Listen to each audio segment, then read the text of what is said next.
찬송가 266장 주의 피로 이룬 샘물.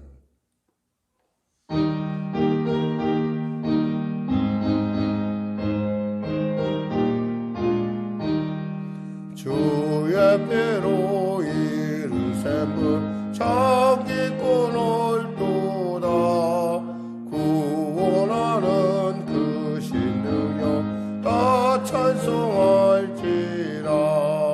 찬송하세 주의 보혈 그 샘에 지금 나가. 죄의 깊이 빠진 이 몸 그 피로 씻어 맑히네. 주 역세상 이김으로 거룩한 길 가는 나의 마음 성전 삼고 주께서 계시네. 찬송하세 주의 보혈 그 샘에 지금 나가. 죄의 깊이 빠진 이 몸 그 피로 씻어 맑히네. 주 예수를 깊이 아는 놀라운 그 은혜.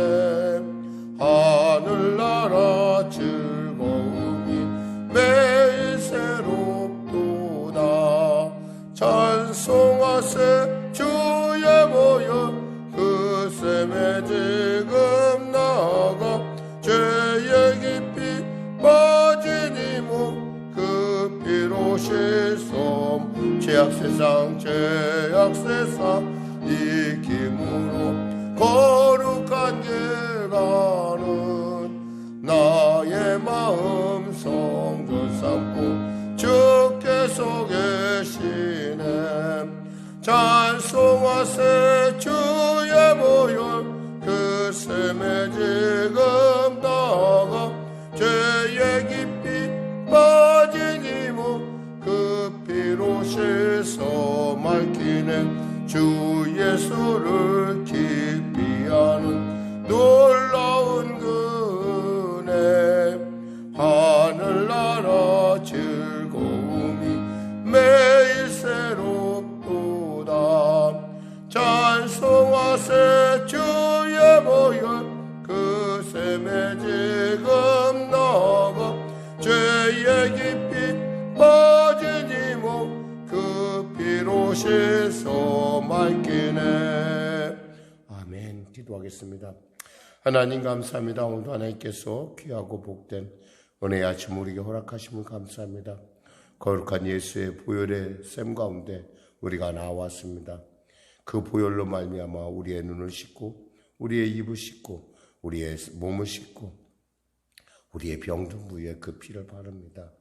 하나님 그 보혈의 능력이 우리 가운데 넘치게 하여 주셔서 병든 자 치료받게 하시고 눈먼 자 눈뜨게 하시고 잘 못 듣는 자 잘 듣게 하시고 눈이 아픈 자 하나님 치료하시고 응답하시고 눌린 자 자유케 되며 길을 잃은 자 길을 발견하는 놀라운 시간 될 수 있도록 이 아침에도 역사하여 주시옵소서. 성령님 인정합니다. 환영합니다. 모셔듭니다. 바람같이 불같이 생수같이 운행이 역사하셔서 우리를 거룩한 예수 안에서 그 거룩한 성령 안에서 하나님의 기뻐하시고 놀라운 아버지의 마음을 깨닫게 해주시고 그때 가운데 아버지 온전하게 주님과 동행할 수 있는 그러한 영적 깨어남이 또 우리의 민감함이 영적 민감함이 우리에게 나타날 수 있도록 도와주시옵소서. 나라 민족을 불쌍히 여기시고 속히 코로나 사태가 종식되게 하여 주시옵소서.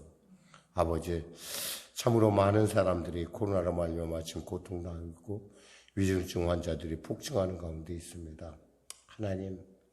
하나님이 도우셔야 되겠습니다. 주님 도와주시옵소서.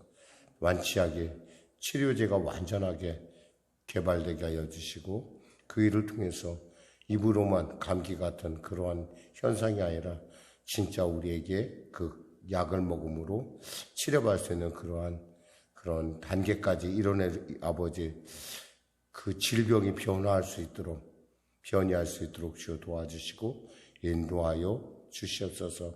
성령의 교회를 불쌍히 여기시고 특별히 나라 민족 가운데 하나님의 은혜가 임하여서 우리가 참으로 주님의 귀한 뜻 가운데 하나됨의 놀라운 은혜를 누리게 하여 주시옵소서. 오늘도 삶의 현장 가운데 나아가는 우리 성도들, 이 시간에 주님 안아주시고 힘을 내라. 내가 너와 함께함이라. 놀라지 말라. 난 너희 하나님이 됨이라. 하나님 깨닫게 하시고 그 주님의 그 놀라운 인도하신 가운데 승리하는 삶을 살 수 있도록 영혼이 잘된 같이 범사하며 강건한 은혜의 삶을 살 수 있도록 도와주시옵소서. 감사하며 예수님의 이름으로 기도드립니다. 아멘. 하나님은 살아계십니다. 오늘 은혜 나누실 말씀은 요한복음 12장 말씀입니다. 요한복음 12장, 어제에 이어서 우리 하나님 말씀 같이 합독하도록 하겠습니다. 요한복음 12장, 6월절 엿새 전에 예수께서 베다니에 이르시니 이곳은 예수께서 죽은 자 가운데서 살리신 나사로가 있는 곳이라. 거기서 예수를 위하여 잔치할새 마르다는 일을 하고 나사로는 예수와 함께 앉은 자 중에 있더라. 마리아는 지극히 비싼 향유 곧 순전한 나드 한 근을 가져다가 예수의 발에 붓고 자기 머리털로 그의 발을 닦으니 향유 냄새가 집에 가득하더라. 제자 중 하나로서 예수를 잡아줄 가룟 유다가 말하되 이 향유를 어찌하여 300데나리온에 팔아 가난한 자들에게 주지 아니하였느냐 하니 이렇게 말하면 가난한 자들을 생각함이 아니요 그는 도둑이라 돈깨를 맞고 거기 넣은 것을 훔쳐가미러라. 예수께서 이르시되 그를 가만두어 나의 장날날을 위하여 그것을 간직하게 하라. 가난한 자들은 항상 너희와 함께 있거니와 나는 항상 있지 아니하리라 하시니라. 유대인의 큰 무리가 예수께서 여기 계신 줄을 알고 오니 이는 예수만 보기 위함이 아니요 죽은 자 가운데서 살리신 나사로도 보려 함이러라. 대제사장들이 나사로까지 죽이려고 모이하니 나사로 때문에 많은 유대인이 가서 예수를 믿음이러라. 그 이튿날에는 명절에 온 큰 무리가 예수께서 예루살렘으로 오신다는 것을 듣고 종려 나무 가지를 가지고 맞으러 나가 외치되 호산나 찬송하려도다 주의 이름으로 오시는 이 곧 이스라엘의 왕이시여 하더라. 예수는 한 어린 나귀를 보고 타시니 이는 기록된 바 시온에 따라 두려워하지 말라. 보라 너의 왕이 나귀 새끼를 타고 오신다 함과 같더라. 제자들은 처음에 이 일을 깨닫지 못하였다가 예수께서 영광을 얻으신 후에야 이것이 예수께 대하여 기록된 것임과 사람들이 예수께 이같이 한 것임이 생각났더라. 나사로를 무덤에서 불러내어 죽은 자 가운데서 살리실 때에 함께 있던 무리가 증언한지라. 이에 무리가 예수를 맞으면 이 표적 행하심을 들었음이러라. 바리새인들이 서로 말하되 볼지어다 너희 하는 일이 쓸데없다. 보라 온 세상에 그를 따르는도다 하니라.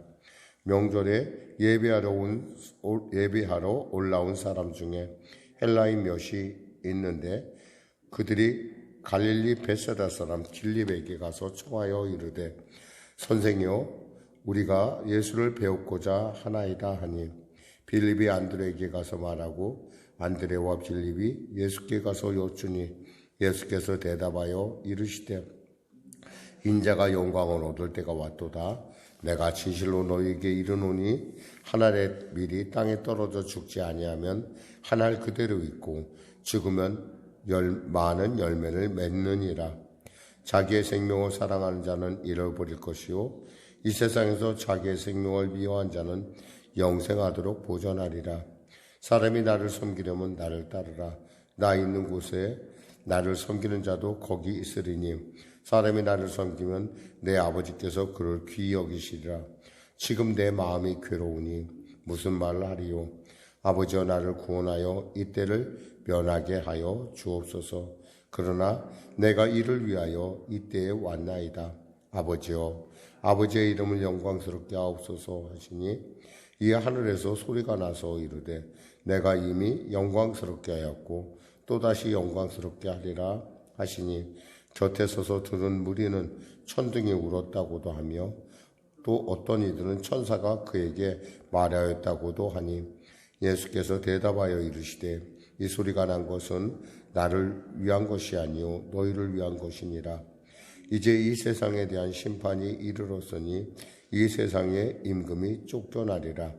내가 땅에서 들리면 모든 사람을 내게로 이끌겠노라 하시니 이렇게 말씀하심은 자기가 어떠한 죽음으로 죽을 것을 보이심이로라. 이에 무리가 대답하되 우리는 율법에서 그리스도가 영원히 계신다 함을 들었거늘 너는 어찌하여 인자가 들려야 하리라 하느냐.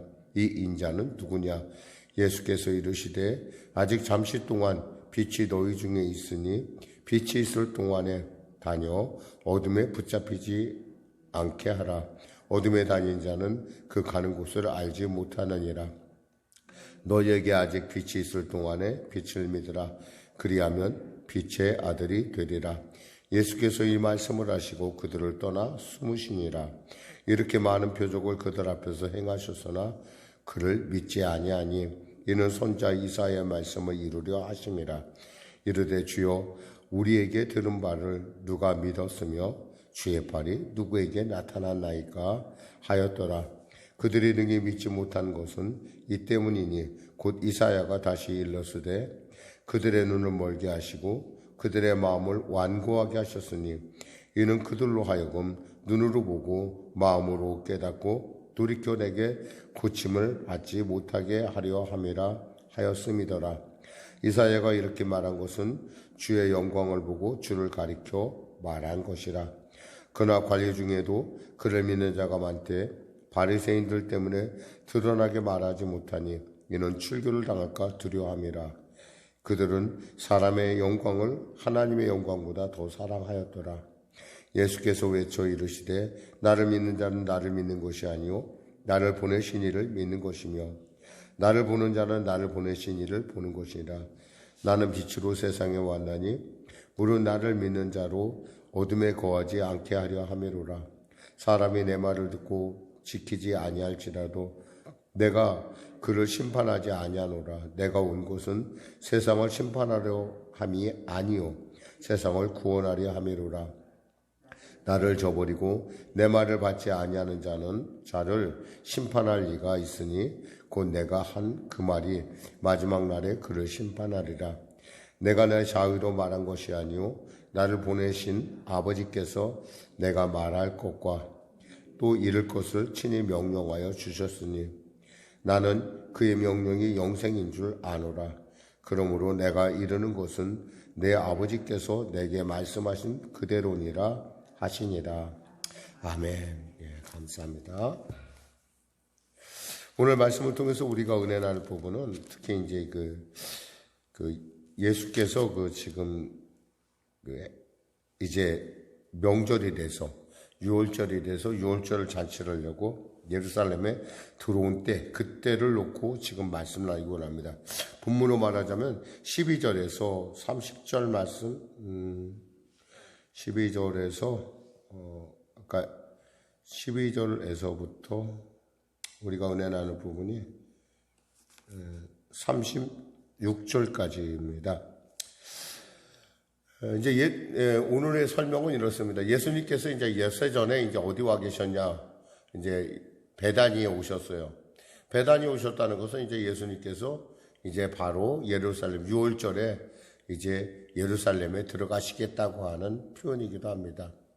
마침 이제 베다니에서는 알다시피 나사로가 죽었다가 나흘 만에 깨어나는 사건이 있었어요. 그 사건을 통해서 마리아는 너무 감사했겠죠. 어떻게든 예수님께 내가 이 감사를 표현하겠는데 그는 어떻게 하냐면 바로 순전한 나드 양 옥합을 깨뜨려서 그분의 발을 씻고 또 그분의 자신의 머릿결로 그분의 발을 씻는 그러한 어떤 헌신을 하게 됩니다.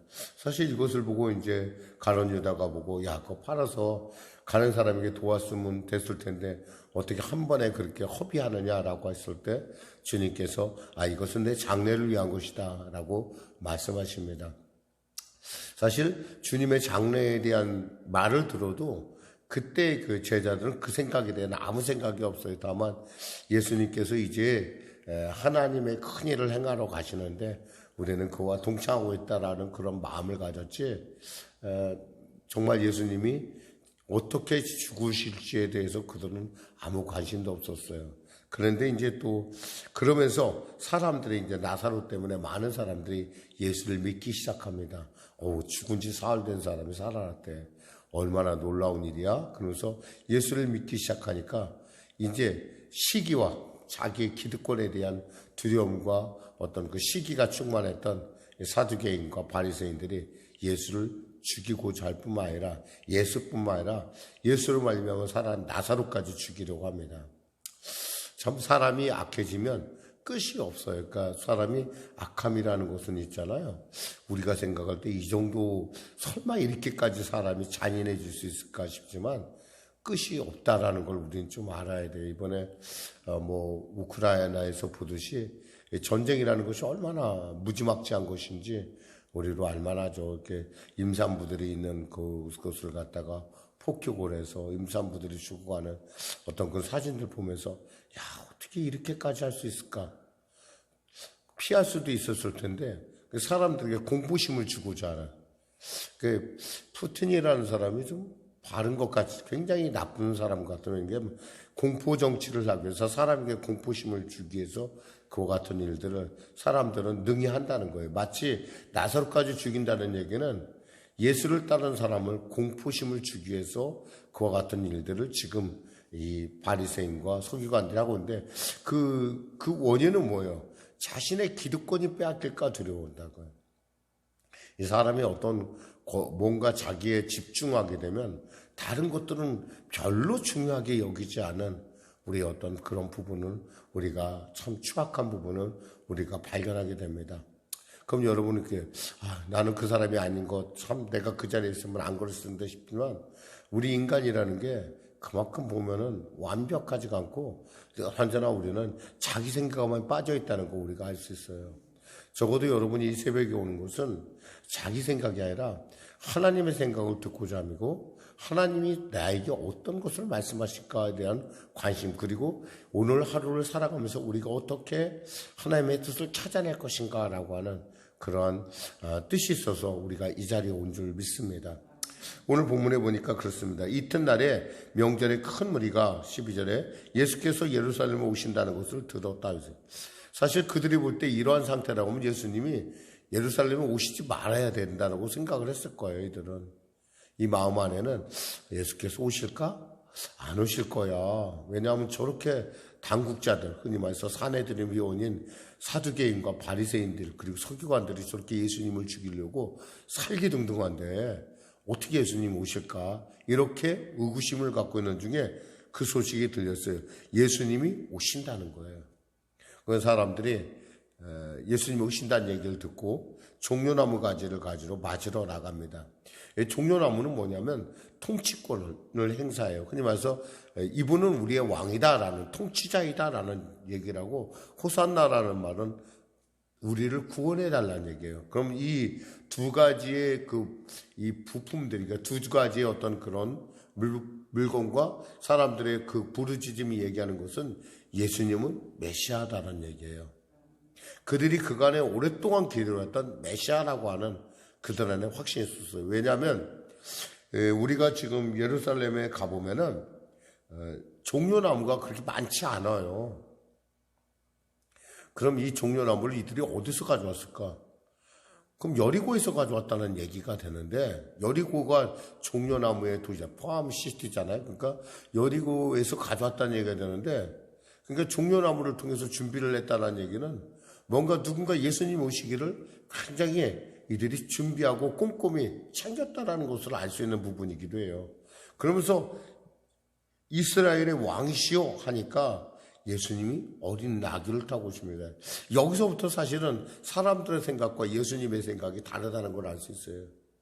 보통 이럴 때 이제 사람들은 말을 타거나 예를 들면 큰 짐승을 타서 자기의 어떤 위험을 나타내고자 하는데, 예수님은 여기서 어린 나귀를 타는 모습을 볼 수가 있어요.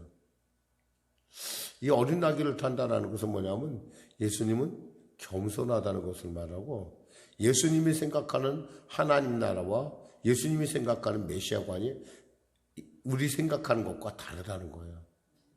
오늘날 우리는 가끔 이 말 탄 사람들을 가끔 봐요. 이 이단들 특히.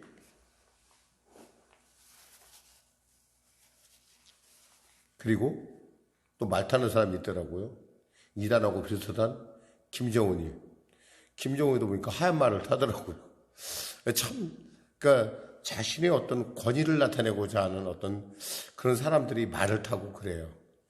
사실 백마 탄 사람들은 하나님하고 상관이 없는 사람이에요. 근데 이제 그 이단들이 백마를 타기 시작하는 것은 뭐냐면 그 계시록에서 나오는 백마탄 이런 그런 귀절에서 그들이 따서 말을 타는 것 같아요. 말도 흑마도 아니에요. 백마를 타요. 근데 예수님은 그렇다는 얘기하고 지금 예수님이 나귀를 탔다는 것은 180도 다르다는 거예요. 그 예수님이 오셨다는 얘기를 듣고 누가 나타나냐면 바로 중요한 것이 20절에 보면은 헬라인 엿이 나타난다는 거예요. 이 헬라인 엿이 나타났다는 얘기는 뭐냐면 누구를 보기 위해서 나타나냐면 예수님을 보기 위해 나타났다는 거예요. 이것은 그냥 우리가 볼 때 그냥 넘어갈 수 있는 부분이 아니에요. 사실은. 이것은 뭐냐면 예수님이 갈릴리를 중심으로, 그러니까 우리가 이스라엘을 이렇게 만약에 고구마라고 생각한다면 고구마가 있는데 이 아랫부분이 그 예루살렘 부분이라고 한다면 중간 부분은 사마리아라고 보고 위에 부분이 갈릴리예요. 즉 게네사렛 호수를 갈릴리 호수를 중심으로 하는 바로 그 지역인데 이 지역은 뭐냐면 북쪽으로 연결되는 통로와 같은 역할을 해요. 근데 여기서 헬라인이 왔다라는 얘기는 뭐냐면 북쪽까지 이 복음이 전해졌다라는 거야.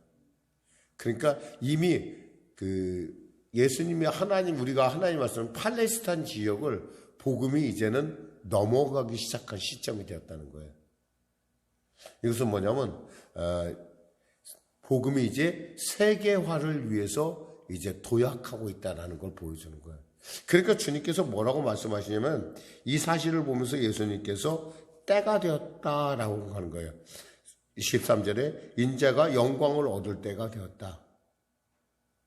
이제는 그간에는 예수님이 유대인들만을 위해서 복음을 전했어요. 그리고 유대인들을 챙기고 오직했으면 수르보니게 여인 앞에는 야 자녀의 떡을 취해서 어떻게 개에게 주냐라고 할 정도로 그 예수님은 선택과 집중 중에 지금은 어떤 시간이었냐면 예수님의 때는 유대인들 자신이 난 그 유대인과 그 지경을 돌보시는 그런데 그 복음이 이 갈릴리 지역을 통해서 점점 세계화되다가 지금 여기서 헬라라고 하는 이 사람들의 그 출처는 어디냐고 우리가 볼 수 있냐면 지금 터키라고 하는 지역, 터키 지역에 터키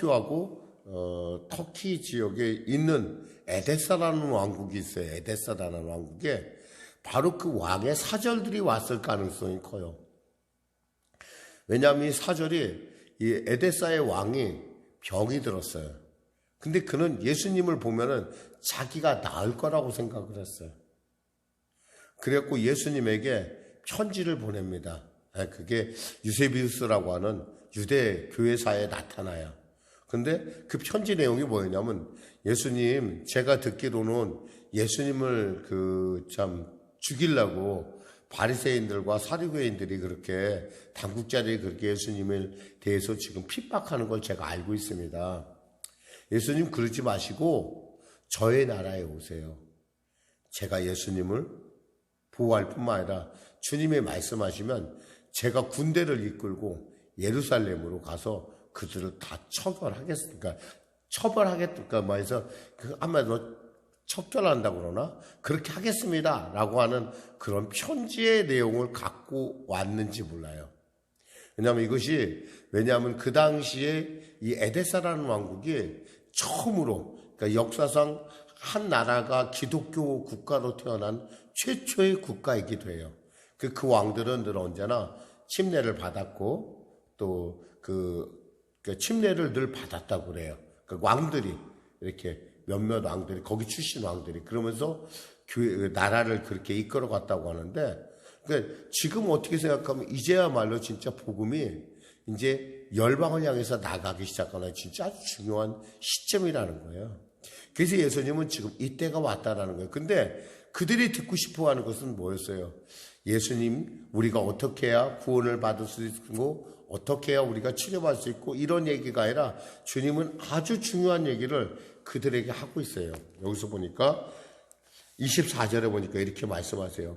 내가 진실로 진실로 너희에게 이르노니 한 알의 밀이 땅에 떨어져 죽지 아니하면 한 알 그대로 있고 죽으면 많은 열매를 맺느니라.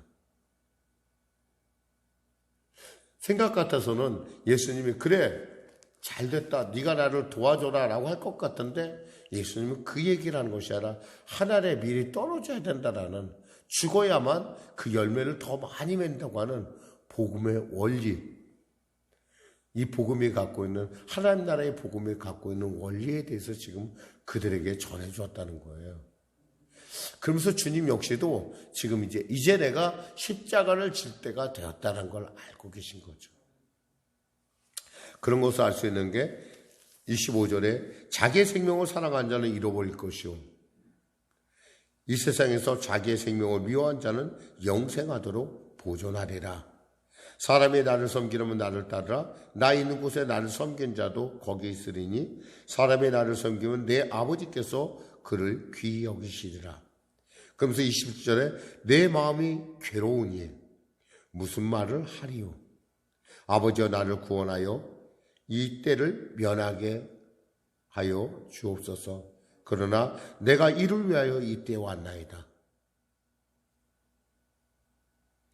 예수님 역시도 십자가 지는 게 쉽지 않았다는 얘기예요. 그 고통을 알고 그 참혹함에 대해서 주님도 알고 있었기 때문에 하나님 이 자리를 좀 면하게 해주세요 라고. 그러나 마태복음에 좀 나의 원대로 마옵시고 아버지의 원대로 되길 원하나이다 하는 것처럼 주님이 그 말씀을 하시죠. 내가 이를 위하여 이때 왔나이다. 그러자 아버지요 아버지의 이름을 영광스럽게 하옵소서 그렇게 말씀하시자 하늘에서 영광스럽게 하고 또 영광스럽게 하리라 라고 하는. 우리는 복음에 대해서 우리가 늘 언제나 기억해야 될 것은 우리는 빛이라는 거예요. 우리는 빛의 자녀예요. 우리가 빛은 아니지만 빛의 본질은 아니지만 빛의 자녀예요. 그러면 우리가 이 땅 가운데 살아갈 때 우리가 늘 기억해야 될 것은 이 복음이라는 것은 나 자신의 죽음에서부터 시작된다는 거예요. 온전한 복음의 역사는. 그러니까 내 생각, 내 방법, 내 뜻이 굳이 살아있으면은 복음이 복음되지 못한다는 거죠. 오늘 여러분 이렇게 오늘 하루를 보내시면서 과연 나는 과연 복음을 위하여 내 생명을 바칠 수 있을까? 나는 복음 때문에 내가 손해를 보고 있는가? 한번 여러분 스스로가 생각해 보시고 만약에 여러분들이 손해를 보고 있다고 한다면 여러분은 그 하나님께서 여러분을 높일 때가 심히 가까웠다는 걸 아시면 됩니다. 왜냐하면 하나님은 우리가 이미 말씀하셨지 등불을 켜서 말 아래에 두시는 분이 아니라는 거예요. 여러분의 복음이 복음될 때 하나님은 여러분을 높이신다는 거예요. 마치 등불을 켜면 높은 데 올려놓듯이 높은 동네의 빛이 사람들이 다 볼 수 있게 하시는 하나님. 여러분이 삶 가운데 예수 때문에 많이 어려움을 당하고 또 손해를 많이 본다면 그만큼 예수님도 여러분에 대해서 관심이 있을 뿐만 아니라 언젠가 여러분에게 하나님의 그 때가 하나님의 그 응답이라는 것이 가까이 오고 있다는 것을 여러분이 아시면 되겠습니다. 기도하겠습니다. 하나님 아버지 감사합니다. 말씀을 전했습니다. 사랑하는 우리 성령의 성도들 오늘도 이 말씀을 통하여 세상 가운데 나아갑니다.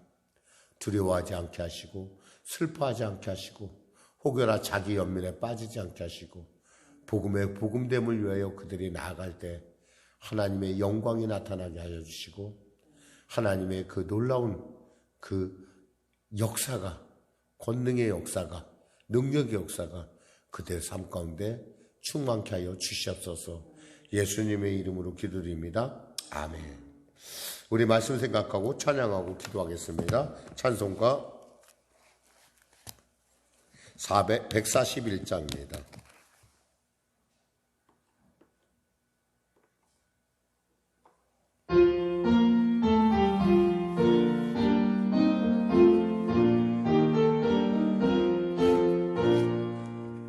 호산나 호산나 다 노래 부른다.